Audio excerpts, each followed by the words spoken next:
नमस्कार, आप देख रहे हैं न्यूज़ 18 का डिजिटल प्लेटफॉर्म और मैं हूं आपके साथ शिवानी राज।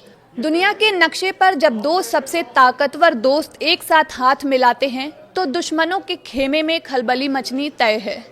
भारत और इजराइल की दोस्ती अब केवल हाथ मिलाने या व्यापार करने तक सीमित नहीं रही, बल्कि इन दोनों ने मिलकर दुनिया के सबसे बड़े दुश्मन यानी आतंकवाद को जड़ से मिटाने का एक फुल प्रूफ और खतरनाक प्लान तैयार कर लिया है। हाल ही में आई एक ग्लोबल रिपोर्ट के मुताबिक दोनों देशों की नज़र अब उन आतंकी नेटवर्कों पर है जो सरहद पार बैठकर मासूमों का खून बहाने की साजिश रचते हैं।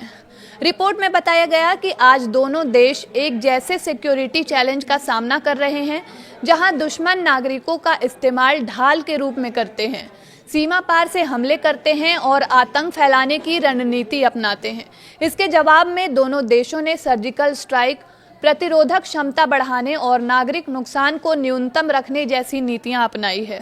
अमेरिका स्थित जर्नल द एल्गेमाइनर में लिखते हुए भारतीय जर्मन अंतर सांस्कृतिक और भू राजनीतिक सलाहकार पौशाली लास ने लिखा है, इजरायल में हाल ही में मनाए गए मेमोरियल डे और स्वतंत्रता दिवस इस बात की याद दिलाते हैं कि राष्ट्र निर्माण की कीमत युद्ध भूमि और आम जिंदगी दोनों में चुकानी पड़ती है।